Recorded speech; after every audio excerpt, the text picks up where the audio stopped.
I lay in bed, my body heavy with exhaustion. Another long day had come to an end, and all I wanted was a good night's sleep. As I closed my eyes, I felt a strange sensation wash over me. It was as if a thick fog enveloped my mind, rendering me immobile and helpless.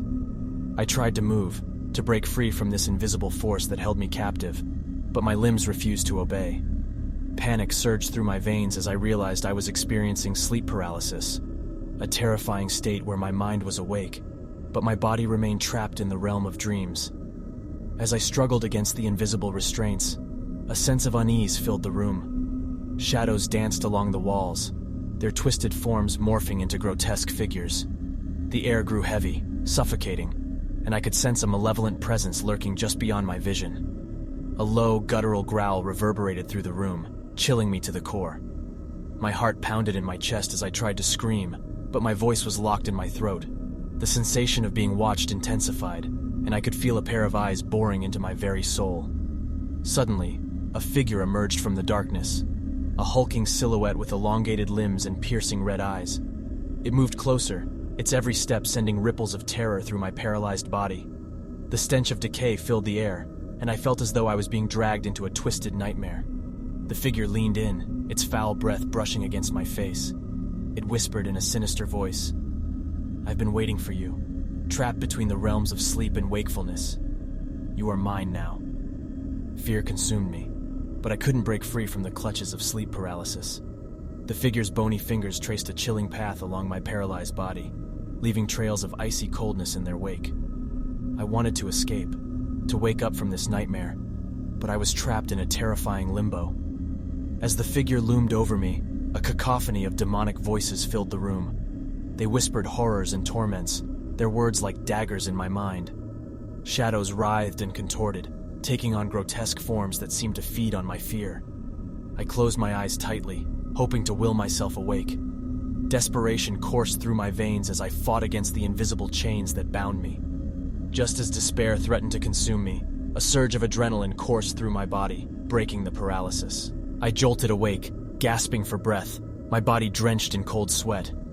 Relief washed over me as I realized it had all been a nightmare, a horrifying episode of sleep paralysis. But the memory of the figure's presence, its whispers of possession, lingered in my mind. Unable to shake off the lingering dread, I reached for my phone and began researching sleep paralysis.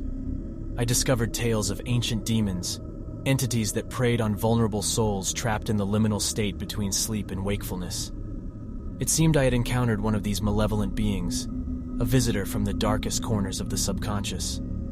From that night on, I approached sleep with caution, fearing the return of that haunting figure. The experience had left me scarred, forever haunted by the possibility that the boundary between dreams and reality could be shattered, plunging me into a realm of terror from which I might never escape. The day had been long, and sleep was a much-needed respite. As my eyes closed, I slipped into the embrace of darkness, unaware of the nightmare that awaited me. In the depths of slumber, I suddenly found myself trapped. My mind was awake, but my body was paralyzed.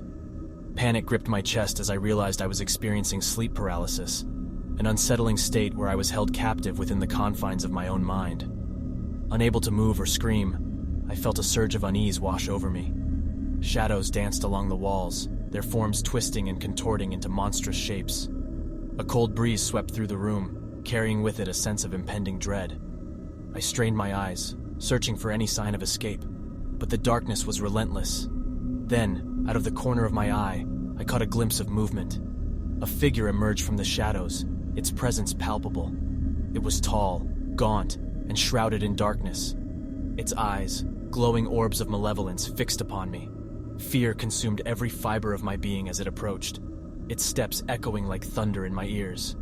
The figure drew closer, its features becoming more defined. It wore a tattered cloak, its fingers long and gnarled. Its face, twisted and contorted, bore an expression of malicious glee. It leaned in, its breath hot against my ear. "You cannot escape," it whispered, its voice a chilling melody. "You are mine, trapped in this eternal darkness." A surge of terror coursed through me, but I could do nothing but watch as it extended its bony fingers towards me. They reached out, icy tendrils of fear brushing against my paralyzed body.